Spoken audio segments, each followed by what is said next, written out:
Well, welcome everybody. We are on, we are live, we are active. He's Scott Hastings. I'm Andy Lindahl, and we are pleased to be bringing you a little hot mic action with the two of us as you play with your beard. What do you got there? Are you wanting to get to the point where you braid that thing? Is that what we're trying to do? I don't know if I could braid it, but look what I can. I can do this. Looks like a Q-tip. Yep. Easier to pick pieces off and floss my teeth with. Oh, come on, man. Come on. You're killing me. You're killing me here with all of this. So, all right. Well, so much to start with. This is interesting. You know what? Let's start with probably everybody's wanting to know what the Avs already done. First and foremost, after the stir up by mainly your partner D-Mac there the other day, how has your trip to Minnesota been? Has it been rough at all, or are you doing okay? Other than I keep getting articles.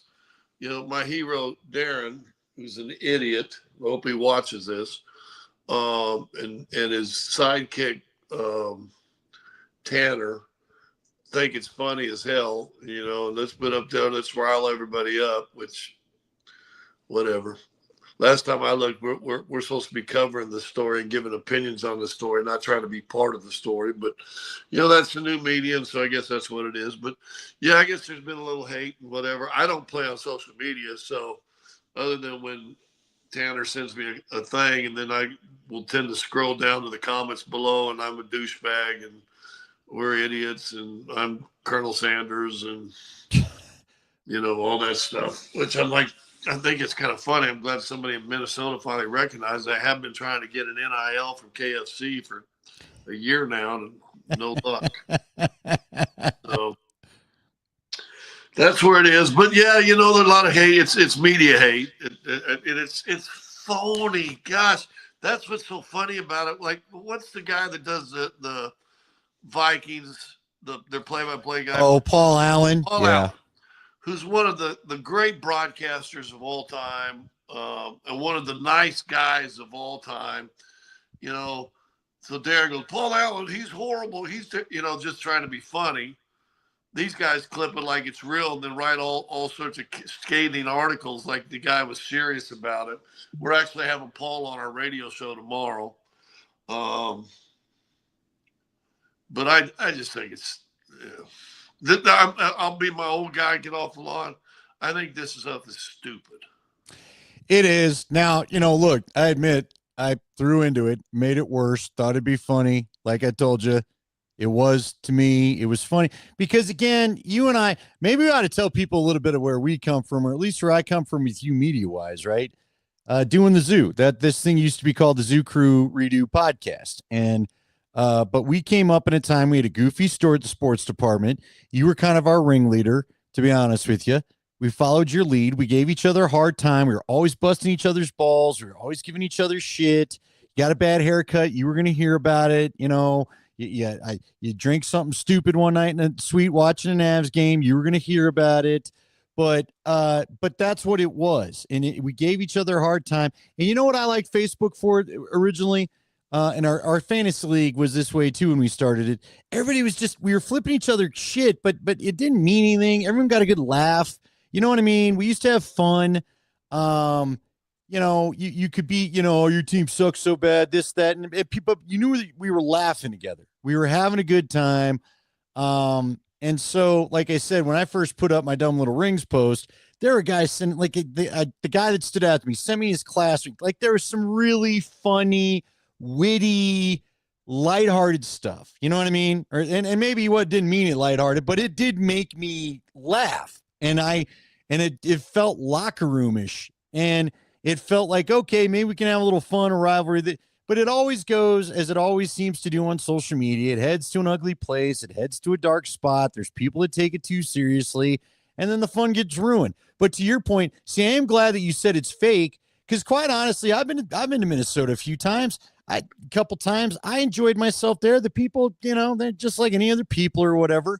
I do think Twitter turns people into psychotic sports fans sometimes. You know, I think, listen, I think they say things they don't really mean, or else, you know, but it's just too bad we can't just have a little back and forth without it going the places that it goes Well, sometimes. I think we live in a society now that has lost their sense of humor. Um, Bill Maher talks about it all the time.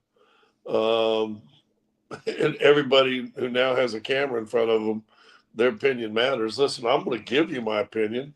You can agree with it or not disagree with it. Certain things I talk about, I talk from probably more knowledge than people may be watching, but I might be wrong. You and I have probably said tons of things that were wrong on this we're probably podcast 50-50. and on our radio shows. Yeah, it might be 50-50. But man, yeah, don't. There's enough hate in this world to generate fake hate, and so I didn't want to buy into it. I don't like it. I think it's stupid. I think it's childish. I think if we live in a society now where you've got to make a few extra bucks by getting clicks on your social media pages, I don't want to be in that. I don't want to be in that world. I'm good, driving my pickup to work, getting on terrestrial radio, saying funny things, sitting on courtside and calling a basketball game. Guess what? I love doing that. I love doing that. You all want the childish social media hate? All you. I'm done. Yeah. Well, Plus, it is what it is. Plus, let me just say another thing. Part of this, it's always safe when you're sitting back in the studio and your ass don't go anywhere from your house but to the studio. Right. I don't all these cats. Whether it's Vic or D-Mac or Tyler or you or Kreckman, I ain't gonna see them walking around the huddled masses of Minnesota tomorrow night, walking up the aisleways and the stairways to my seat right in amongst the crowd, nor stand in the hallways waiting in line for the bathroom at halftime. I don't see none of y'all doing that. Guess who's gonna do that? Me. And guess who looks like Colonel Sanders? Me. Well, guess who's not hard to pick out because he's taller than everybody? You. Listen, I wasn't trying to drag you into it. I left you out of it.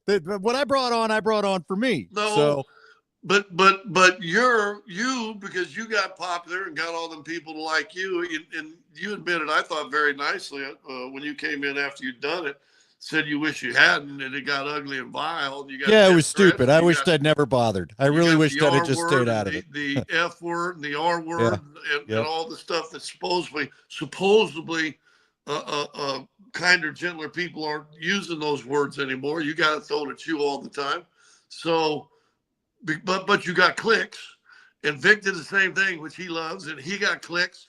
And guess what? Our boy D-Mac, he wanted to make sure I got to be on this party. Well, no, you don't. Come on, man. Your life means more than that. And now, but see, and that's the other thing. I kind of told everybody, I got to tell you, I ain't looking at it all. So if you're sending me hate, I'm not. But what bothered me is, again, it does make you feel good in a small way, Scotty, because I had a few people, and we've got, Carrie's on here. She came to the watch party, and I told those guys, there's a dude there who's like, I was taking them on for you. We ain't gonna let you talk that. They ain't gonna let them talk that way to you. You're our guy. So that makes you feel good. I'm glad there's some people out there that want to have my back, but I was just like, brother, it ain't worth. I don't need you to have my back on this. Just let them go. Let it all go. Because the reality of it is, and I want everybody to really know this. Half the people on there, not real people. A lot of them don't even Stone King right here, our dude Mason. A lot of these people don't even exist. They're a bot. And I know they're a bot. I got, and it was funny. There was the one clip from the New York Giants Hard Knocks where some guy's wearing the Giants outfit, wasn't a player, and they all kept going, dude thinks he's on the team, showing him in the meeting room. But do you know how many? I got that exact damn tweet like literally 100 times, which tells me these aren't even real people doing it. It's like some AI generated bot. So you're not even like, I want everybody to just calm down. You're not even fighting real people in some cases. You know what I mean?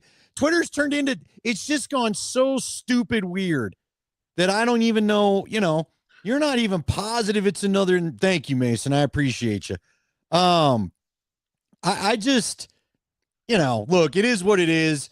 I'm not doing anything during the Minnesota series. By the way, how messed up is it? Scotty, you're in Minnesota, and I don't know. I know that you don't really even watch TV. It used to be I'd go to a town and I'd flip on, like I used to do it in Oakland. I did it a couple times in Oakland when I made my first trip, What are these folks talking about? What can I maybe bring to the broadcast tomorrow? Let me watch the 5 o'clock news here before I head out to the, before I head out to dinner with everybody, right? Just see what the sportscast is saying, see what the storylines in town are. And I think it's messed up. I think it's really messed up that they've got the. You realize the Wild and the T-Wolves play at the same time because they don't play in the same building tomorrow? That's the dumbest thing I've ever heard of. Stupid. Well, I mean, I know it was a road game, but that's what happened last Thursday with the Nugs and Avs. Remember, and I know they were both.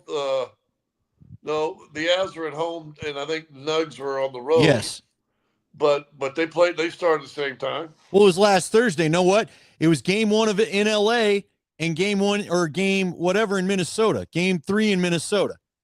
Because I was at the watch party trying to watch them both. So, yes, it is stupid. But in the same town, man, that's crazy in the same damn town, dude. Yeah, that's either Minnesota Wild because I think the Nuggets. Well, I think the NBA schedule came out a little before, and that's the other schedule not having any respect. That's the league saying, "Oh, we're going to compete head up." Why? But why? Why do you want to do that? Play the if you want to do something. Play the Nuggets game at 5:30 and the Avs at 8 or the Wild at 8:30. I appreciate AM having my back too. Yeah, again, you think, but see, it tells you Denver isn't the only TV market they just don't give a damn about. Right. They give a damn about, but I thought Minneapolis is I thought the Twin Cities was a fairly big deal to them. Apparently it isn't. I just think it's lame. It is what it is. I feel bad for those people because I know there's crossover fans, but whatever. All right, enough of that. Let's talk about what you're feeling being around the team. Do you like it? Do you feel like is there going to be that mental fight? I want everybody to know. Scotty.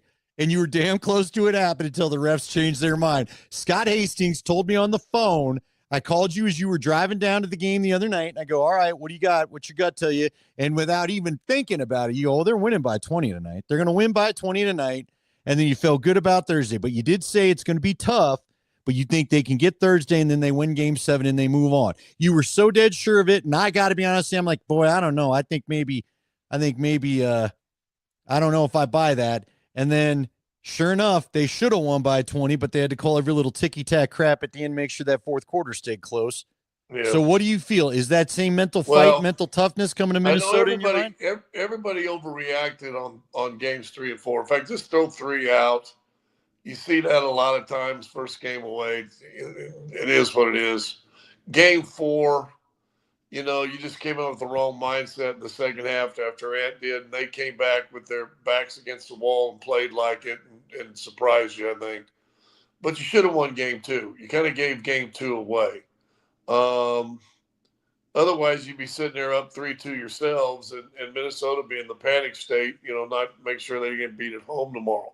Now you're a slip up away. You're a bad turnover in a close game late from throwing this series away. But I like him. I think Minnesota's going to come out and give you the best game they've got in the first half. I think if you can stick around, come out in the third quarter and send a message, and then just put a professional game. I don't know if it was George. Might have been George Carl used to always talk about the way you went on the road is you make it a fourth quarter game and then go win it. And they may have to do that. But I really do think that if they're able to do that, I'm not sure Saturday that Minnesota just says, well, we gave it the best shot, and that's all we got. See you later. Yeah, and listen, you've told me this. I repeat this tonight on the radio. You pointed this out to me, and it always stuck with me because I asked you one time, how come Earl Boykins is so great as a sixth man and not the same as a starter? And you said, because now he's got to play starter minutes, and now he's got to face the top matchups, and just things change, right? That's why the game doesn't look the same when the guy's got to come in and play a different role. And all of a sudden, Minnesota's got a whole bunch of dudes trying to play a different role than what they were playing when this series started because they had a healthier team. And now there's word that Bones Highland's knee's apparently sore. Now, I'd be real shocked if that keeps him out of this game because they need somebody in there that can handle the ball somehow. Well, and again, there's a guy that if he was going to play, he's going to get 12 minutes, and now he's getting 30. Right. The Sumu's, you know, probably an edge starter. He's not a great passer. He doesn't really look to pass the ball, and he's kind of a point guard size, but he is a beast downhill player that all of a sudden is making threes. But so you want him off the bench because you want firepower coming off the bench. You want a 6-man. When I played with the Pistons, you want Vinny Johnson. That's what Dosumu can be. But now you make him a starter. So does he make Randall better or McDaniels better or any of the other guys? You know, can he get the offense going to help them? Mike Conley, listen, I thought he was a big key to winning Game 4 because I thought he came in and settled everything down after Ant got hurt. It just became a point guard. But I don't know if you guys realize this is 19th year. Yeah. Well, he looked old that last game. Yeah, we make all this about LeBron. Hey, you're up there floating in any pro sport at 19 years in the league. 39. Trying to be a point guard, have to be quick, and you know this all sports. How fast? I mean, look how you got running backs at 220 plus pounds running 4.23s. You got 300-pound linemen running 4.8s, 4.9s. I mean, kids are faster now. So imagine being 39 and guard some of these kids that are playing point guard in the league. But I thought he was a big key to win. And I know Dosunmu got 43, but I really thought that Mike Conley settled the team down, got him into okay, let's play and help win that game for him. But he's an older guy.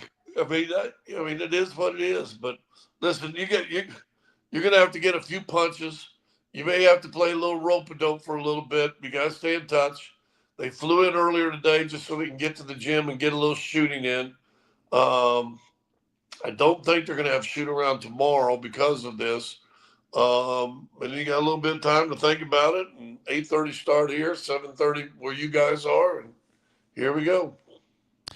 Well, I'll be at the watch party tomorrow. If anybody wants to come hang, we're going to be down at Whiskey Row. Come join me. Should be a good time. Got a Jamal Murray jersey to give away. All right. I want to know if it makes anybody nervous. I went and got a Nikola Jokic jersey for the watch party tomorrow. And, I kind of have the old whammy effect on people, so I hope I don't whammy our big fella tomorrow. So here's the biggest question. You got a Nikola Jokic jersey. And I heard you talking about it. You get safe jerseys. Ones that ain't going anywhere for a couple years anyway. T-shirt or no T-shirt under it? Oh, T-shirt under for sure. Ain't gonna have no pit hair hanging out while people trying to eat. And listen, I may be thinner, and I am, but I'm also alabaster white. I could be my own moon walking around that restaurant. Ain't no way you need to see white ass skin hanging because it's still a rough look for a guy in his 50s. Let's be honest about it. Come on, man. Get in the gym a little bit. Hey, you'll be proud of me. I went back to my push-ups. I've been back to the push-ups for a couple weeks now. Hey, no T-shirt. Let's go. Rock it. Not yet. Hey, I'll tell you what. Western Conference Finals, no T-shirt. How about that? I won't even say NBA Finals. Western Conference Finals, no T-shirt. When it's time for Oklahoma City, sun's out, guns out, baby. No T-shirt. But probably just in the studio, not at a restaurant.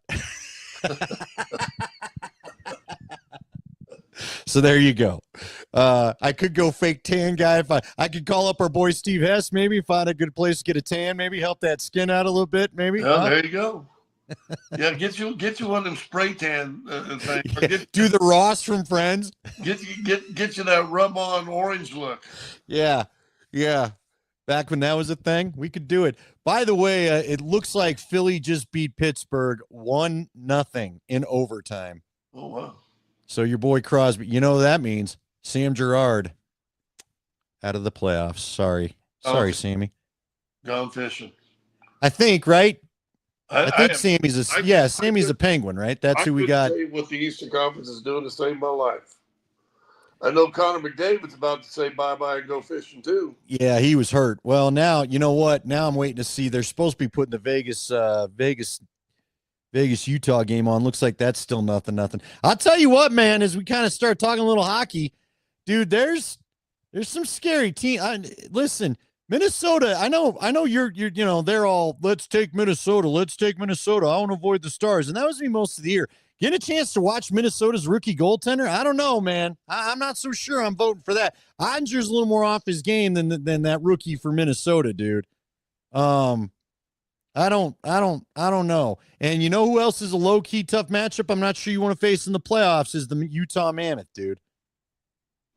Utah Mammoth, even though they're a bunch of criminals for stealing our name, I'm going to tell you, that is not a team. That's one of those low key problematic because you know what they do? They play playoff style hockey all year. That's what they do.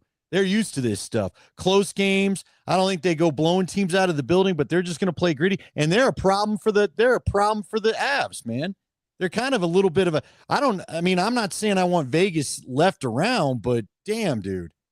Like, this is not going to be an easy path to the cup, man. You still want Minnie or Dallas? I could care less. All you sycophants in the media here in Denver's created hate with Minnesota anyway. Might as well keep it going for another 3 weeks. No, I'm good. I don't know. I'm fine with it. You know what? Going in, you think, okay, maybe Minnesota's a little easier. I think you were 2-1-1 against Minnesota this year.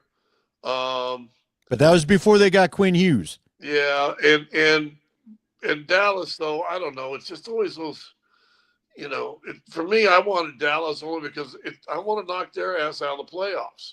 I just, it's like I used to get bullied. Not bullied, but this one kid always picked on me. I guess in today's term it would be bullied. Sure. He'd come by and flip me in the back of the ear and stuff and all that. And, he dunked me when we were at the pool and da-da-da-da-da. And I remember seeing him about 2 or 3 years out of college. So I'd probably played in the NBA a year or two. So I'm probably all of 25. And he I don't know if he's a year or 2 years older than me. And I saw him at some function or something back in my hometown in Independence. And I looked at him and I said, and we were having a beer, maybe one of the local places, something. I said, I just want you to know, I thought you was bigger than this. Because I probably hadn't seen him. I honestly probably hadn't seen him. I mean, when he picked on me, I was like in grade school, junior high, right? High school, I didn't really have much to do with him. Plus, I was playing basketball, and he was on he was in varsity my sophomore year. We only had a 3-year high school, sophomore, junior, senior. So my sophomore year, they let us JV guys scrimmage the varsity, and we beat them like 28. In a scrimmage, and he wouldn't ever let us practice with the varsity ever again because we wore him out. So I probably hadn't seen him since my sophomore year in high school. So I go from when I'm 16 to all of a sudden I'm probably 25, 24, 25. And there was a part of me just wanted to start flipping him in the back of the ear and doing all the stupid stuff. But then I just looked at him and I said, I always thought you was bigger than this. I enjoyed that one time. I thought he was like 6'4", 6. He was probably 5'11", 6 foot. And I'm like, really? No. So anyway, to me, the bully of us in the Avs have been Dallas. And I feel like we've grown up a little bit this year. And I'd like to go back. There's a part of me who wants to go back. And I'd like to end the Star season one time. And I just feel I've said it with me and you. I've said it on our radio show. Avs are going to win the whole thing. And so whoever you put in front of you, I'm not saying it's going to be easy, but I just think they're the best team. Let's go. And so there's a part of me would just like to run over the Avs. I'd like to beat the Avs in a gentleman's sweep, beat them 4-1, have goals, outscore them 20-2 in a 5-game series, something like that. You know what I'm saying? I really would just like to pound them, to be honest with you. I'm with you. Yeah, it'd feel real good to beat the Bulls. There's no doubt about it. I mean, I used to not like the Minnesota, the Wild. Listen, here's the funny thing. When Minnesota was the North Stars, before I really knew anything about hockey, and it might have even been before the Avs. Weren't they still in Minnesota? The Stars were still in Minnesota when the Avs first got to Denver. I used to think, I used I, to love the North Stars jersey, their green jersey and the star with a little swim. I used to love their kit. Um, and so I really didn't have a hockey team. I always thought that was cool. And so when they moved to Dallas, when they took the team out of Minnesota, I was PO'd. So I'm never like Dallas. I'm never like the Dallas Stars because I was kind of liking the Minnesota Stars. Now the Wild's a stupid name. The Utah Mammoth is a stupid name. The one thing about the NHL is that you name some of your franchises stupidly. yeah, I agree. Oh, Utah just went up 1-0 on Vegas. Anaheim Ducks. You named yourself after a movie. Oh no, hey, look, Nate and I got into that, and we'll probably talk about it at some point. Teams that need to get renamed, like the Raptors. The Raptors Velociraptor after, But and Nate Toronto said they're Raptors, coming to find out now that they've done the research that the Raptor is not, of course, what the movie made it look like. So yeah, they're about what the a size. shock. They're about the size of a chicken. Right. But was there a lot of Raptors running around Toronto? That's what we were all saying, man. Well, but again, that's where I kind of wish Utah. I'll tell you what, Utah, at least there's mammoth bones in Utah. Give the Jazz to New Orleans. You know what I'm saying? Well, Put the Jazz. They were in New Orleans. No, I'm saying let New Orleans have the damn name Jazz back. Instead of being the Pelicans, let them be the New Orleans Jazz. That just makes damn sense. You know what? That's a stupid name. Why? Pelican? Yeah, it is. No, you're right. The Pelican. No, I thought you were saying New Orleans Jazz is stupid. No, like it's not a stupid name. It's an actual thing. You know, remember the Mammoth? I mean, it used to be the Pirates and the Buccaneers and the Bears and the Tigers. Rah! Pelicans. Well, they got the Pelicans, and you know, well, why didn't Tampa Bay just change their name to the Flamingos? Tampa Bay Flamingos. Shouldn't that be Cleveland? Wasn't there Parma, Ohio, or whatever, with their stupid flamingo yard decorations? Florida Panthers, because there's Panthers in Florida. I'm okay with that. Yeah. Tampa Bay Lightning. I'm okay with that name. Lightning everywhere. I like that name. I'm with you.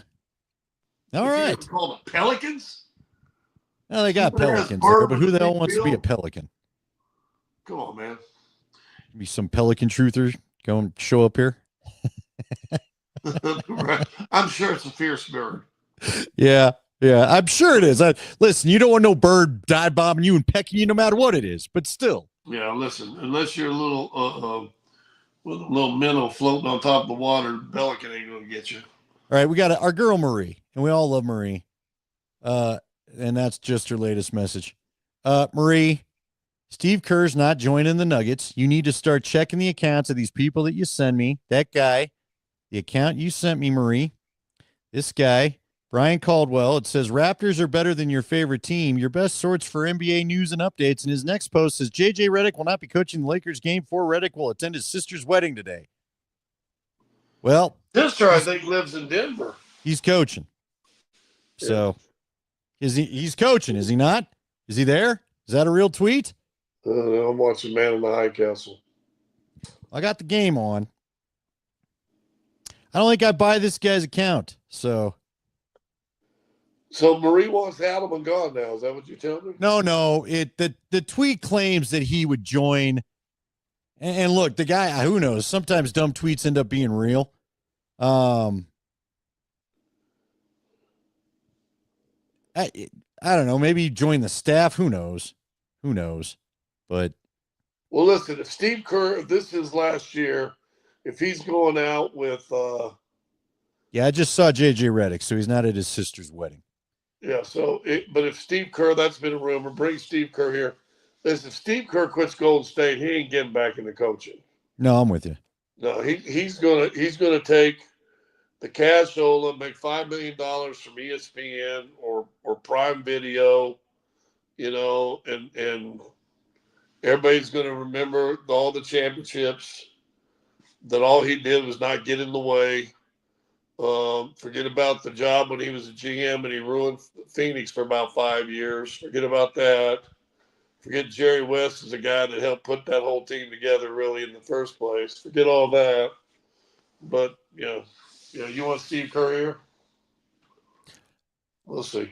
No, I don't think they're rooting for it, but I think there are some people rooting for it. Well, I think people are rooting. I think there are people rooting for a coaching change. I don't know if it's for Steve Kerr. Yeah, but tell me why. Tell people your reasoning.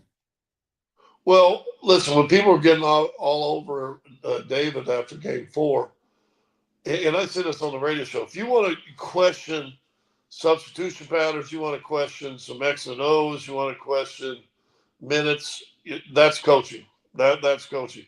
But sitting there, one of the guys I read, I can't believe Christian Brown, they signed that contract. You got to fire out of him. You ain't got nothing to do with that. These guys aren't playing hard. Why? If they're not even playing hard, you got to fire the coach. Why?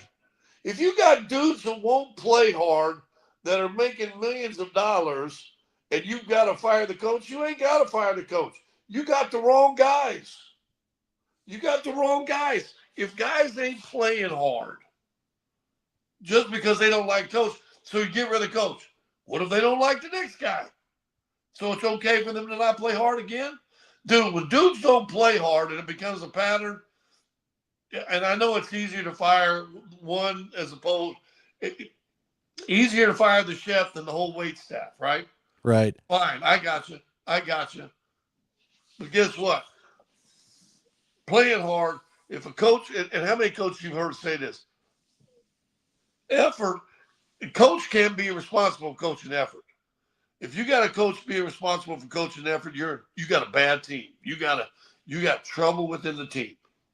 Well, especially if you're expecting to compete for championships. You got a young team, I guess that's one thing, but this is not a young team. If you got young guys that just don't want to play hard, then they're too much caught up with being professionals as opposed to being a professional. They're caught up in all that money and the bling and the cars and the lifestyle. That's great, but that don't make you a professional. Professionals, you come to the job site every night, giving it what you got. And you know what? Some nights you ain't got it. I lived it. It was a million years ago. But there are some nights, guess what? No matter what you do to try to talk yourself into it, you just ain't got it, man. I know you keep always bringing up that terrible loss in Memphis. And I always shake my head every time you do that. And I'm like, Andy, that was the 8th game in 12 days and the 3rd and 4 nights on a back-to-back after a late game at home flying to Memphis. And you know what? They didn't play good. They looked terrible. They lost to a bad team. But you know what? That was one of the nights I would have told you going in before I even seen a guy or saw a guy. I said, man, it's going to be a struggle if they can win this game. That would have been a good win. But everybody just looks at the record here and the record here. Some nights you just ain't got it, no matter what you tell yourself. There's been times I've sat on my chair before a game and just tried to preach myself, man, you ain't tired. That knee don't hurt. You okay? You okay? You got this. You be ready. Gotta be ready. Then you get out there, you get in the layup line, and all of a sudden about the 3rd layup, you're like, some days you ain't got it. All right, that's fair enough. And I remember Stink telling us the story about how the Broncos in 97 were in San Fran and Jerry Rice is coming back and Joe Montana's getting his number retired. And he said he looked at Diaz and Fontaine and goes, boys, I believe we're about to get our ass kicked. So I know those nights. It was Monday Night Football, wasn't it? Yeah, and I know those nights exist, and it's fair for you to offer context to that game. But the problem is they were getting down to 20 to everybody. Now, it felt like too often in Utah. You're getting down double digits, and you always reel them back in, and you want it, and so that's good. But look, you said, what about personnel decisions? Okay. And I'm not saying fire David Adelman. I'm not. Again, here's what I'd tell people. Here's what I would tell people.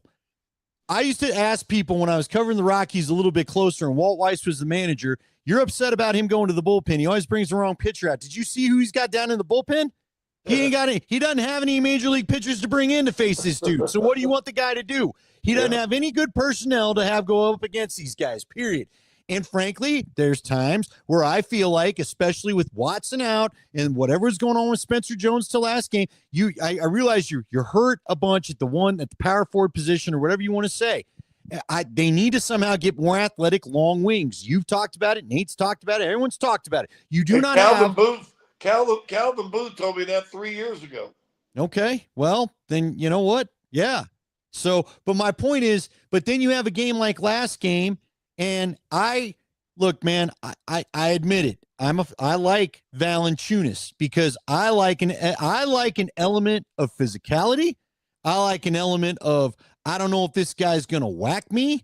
And you've talked about what a sweetheart of a guy is, but let's be honest, he'll get his arms up a little bit. He ain't afraid to throw you a little extra bow like he did the other day. He's got a little attitude to him. And I think if you let him play a little bit, and I realize there's been some nights his foot speed hasn't been what it's been, but this dude is a starter. He was used to being a starter. And now you're asking him to come in and kind of to your point, get his game up and running in a quick 5 minutes. Maybe he's a work his way in kind of thing. You know what I mean? He may be trying to adjust to life of, the life's got to have to tell you, but when you go in there and all of a sudden you've only got 5 minutes or 4 minutes to be good, and then you got to wait a whole other 90 minutes of real time or whatever it is to go back in and be good for another 5 minutes again. Not everybody's built to do that all the time. Maybe if you'd let him play a little bit, or if the refs would quit fouling him out, maybe we'd see a better version of Val. But again, you put Val in the other night. What happened? Because you had to, but what happened? Man, Julius Randle was kind of huff and puffing at the end of that game, wasn't he? Now you're banging with somebody not only your own size, but bigger. Now you don't have some little guy trying to put his forearm in the guy's back or whatever you're trying to do to try to hold him off. No, now it's a fair fight. And all of a sudden, Jaden McDaniels, he had a couple things to say, but he said them while walking away, didn't he? He wasn't standing the key lipping off so much. So give me some of that. So there would be a David Adelman problem I had with that. Why, again, where I'm frustrated in this series, and I know everybody gets on me, and I know it would have been a tough decision, and I know that you had to sign the guy to an NBA contract, but I got news for you.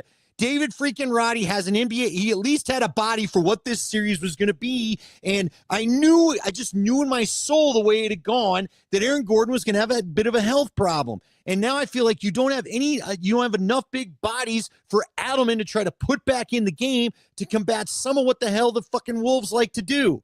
And it frustrates the piss out of me because, frankly, I'm tired of watching us get pushed around by those guys. Yeah. Now, if everybody would have said that, and I believe I said that going in the season in Minnesota, and if you go back to that 12-game win streak they had at the end of the season, they went small ball a bunch and it worked. It doesn't work, in my opinion, and I think. Man, we got enough evidence. It's funny. I'll just tell you this. You're like this. The only two games that Valanciunas played in, Denver won. So there you go. Well, that may not mean that some just might be lucky, but they don't. They're big. When Rudy goes out, guess what? You still got 6'11" Reed. You still got 6'10" Randolph. You still got 6'10" McDaniels. You bring in Kyle Anderson. He's not a big physical guy, but he's 6. That's too big. And when Reed was going crazy in game 4, in that fourth quarter, getting offensive rebound, and I did I say that? I may have said this last week on the show. Listen, I wasn't no good. I couldn't play like these guys play. These guys are 10 times better. But I promise you this. Bruce Brown wasn't going to keep me off the offensive glass. Right, right. Even at my speed and my skill level when I played. So now you're telling a guy who was a 6th man of the year a couple of years ago, who's a good player, keep Nazem off the boards. Keep him off the glass. We need to rebound. We got to win the rebounding battle. Listen, there's a big difference between a 6'4", 190-pound dude and a 6. Big difference. And yeah, I think you saw that in games 3 and 4. You know how I know that? I've been on a basketball court with you. And without you even trying to get muscly with anybody, you still could just reach up and get the damn ball. You know what I mean? So I'm just saying, it's look, dude, it is what it is. So there it is. Again, I do think Hey, listen, if someone would have put that in an argument, I would probably agree with that. but I would that doesn't probably mean agree with Adelman needs to be that. fired. But sitting there saying, I saw this argument. They're just not physical enough. They need Julian Strother out there. Listen, I love Julian's offense when he's on, but you're going to call him a physical player? No.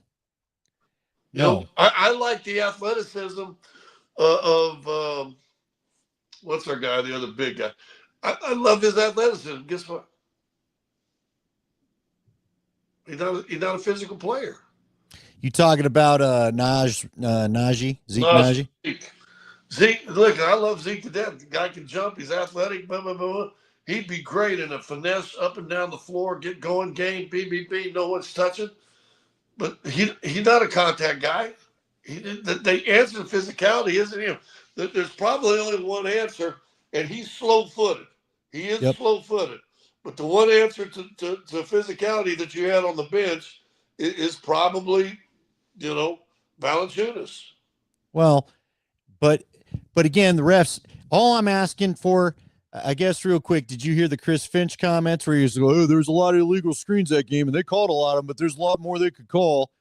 Dude, I like Chris, but he bitched to the officials in the first game, and it affected the second and third. For sure. I know. I hope it doesn't do the same for 6. So if I were the officials, I'd go, let's go watch. Because if you watch Rudy Gobert, he always turns into the guy coming off the screen and shoves him. Well, let's call that. If you want to call that, let's go. I'm good. I'm with you. The other thing I think is funny, too, though, is after they called us for an illegal screen in that fourth quarter, Jamal tried to come around the corner on another possession. A guy literally went out, grabbed his elbows and forearm, no call at all. No call at all. And they had they wouldn't even let him get his hands free as he tried to run. Yeah. So you want another complaint? And maybe he's just still young. I mean, this is really his first. Well, no, I guess he had playoffs last year. But for David, if I was to say one more thing I like David do, he's got to play the game. Yeah, he's got to bitch the officials too. He said every time we set a screen, we are being grabbed and held, and no one's getting a call. And I would point out examples. You want to watch film? I'll invite you to come over there, and I'll show you 10 clips of no calls where Jamal Murray is getting held around the waist coming off the screen. Yeah. I play that game. And he doesn't do that. Listen, one thing people need to know about David, dude's a class dude. He's a class dude. He's a historian of the game. He believes, and I'm probably putting words in his mouth, I don't mean to, but he believes the game's supposed to be played the right way. He almost old school, this is a gentleman's game, right? We honor the rules. We do this. Coaches are supposed to instruct, and no, Finch doesn't do that. Finch is going to drink a beer and yell at the officials and then do the press conference and no one ever announces. I haven't heard him getting fined. I mean, he blasted the officials after game one. Did he get fined? Did you ever hear an announcement? No, not that I saw. And again, to your point, it changed everything. The Nuggets haven't got a kind whistle since, and you got an MVP candidate, but it is what it is. So, all right. I put on here, we talk Broncos draft. I got to be honest with you folks. I don't know what to say about it. The Bo Nix thing sucks to hear. I'm worried about how long this injury is going to kind of keep him out. But, it won't keep him out allegedly. But, man, you talked about it. I've talked about it. It will affect if you get a $70 million a year contract. So we ain't going to get one now. Not if it keeps up like this. But we'll wait. You know what? We'll wait to see what happens. I'll say this. This second surgery he's had on this case, by the way, we went and did the math. It's his 6th surgery on his ankles, 1 on the left, 5 on the right. Yeah, ain't good. That does sound chronic, unfortunately, but we'll see. Does that sound like $70 million? But here's the thing: you don't have to pay him. He's got a 5th-year option. You can just pick it up, and then guess what you got? You got 2 years of putting the what's the thing called? They put the page on him, and all of a sudden he's stuck for 2 more years. Yep. Tender, whatever it's called. Well, all right. So you still feel like we're gonna have a 7 on Saturday night? Yeah, but I think it's going to be nip and tuck down the last. I think this is going to be a 3-minute game. Hey, listen, just get the damn win and get home. That's all I Yeah. care about. You know what I'm saying? Well, So, yeah, either win and get the game, or I can go to the mountains on Saturday. 1, 2, 3, Cancun. I'm not ready for 1, 2, 3 Cancun yet. No, I don't want to either. But all right, we'll do this again next week. Again, folks, just kind of stay with us. We aim for Wednesdays. How about that? We aim for Wednesdays, but hopefully you'll be traveling. Hopefully you'll have San Antonio stuff to worry about. Yeah, I mean, we may play. Well, we may be. I may be in San Antonio Wednesday. You might be. Yeah. Oh, that's right. They don't have home. It just clicked into my head. Holy cow! They don't have home court for this one. So, okay. So I might be in San Antonio on Wednesday. Well, that's all right. You're in Minnesota right now. So yeah, that's true. So we can do this or we need to do it. All right. All right, Captain. Guys, everybody take care. Again, you want to join us down at the watch party tomorrow? I'll be wearing a jersey, I guess. With t-shirt. With t-shirt underneath, because ain't nobody ready for White Andy yet. But it is a different level of white, Scotty. I don't think that's the problem. I mean, there was a movie called Powder, and that guy was a star. Maybe that could be. Maybe you wear that, and that could be your new nickname, Powder. I don't want that one. By the way, oh shoot, we had Sam Malinsky on. I was asking him about nicknames, and he said one of the guys called him Mouseneck. And so I got it because it was like he just read the nameplate or something. So I think it was Wood last year called him that, and some of the guys thought that was funny. So anyway. So does everybody call him Mouseneck now? No, he goes, no, that didn't live too long. I also give him a hard time because he's from Cornell. And so sometimes I didn't want to say it on the air, but I was like, are you called Boner Champs? It's because remember Andy in The Office is from Cornell. So we got talking about that, but his nickname in the little choir group was Boner Champ. So maybe that's who we're going to call him. Sam Mayday Malinsky. You like that, don't you? Mayday Malinsky. That's a good one. Like Sam Mayday Malone.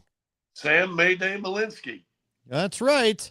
My godson went to Cornell. Is he rich?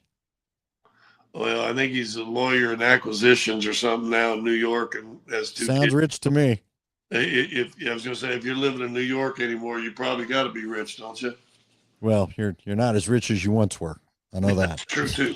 That's true too. All right. Good night, all. We'll talk to you next week. It's up, Mike.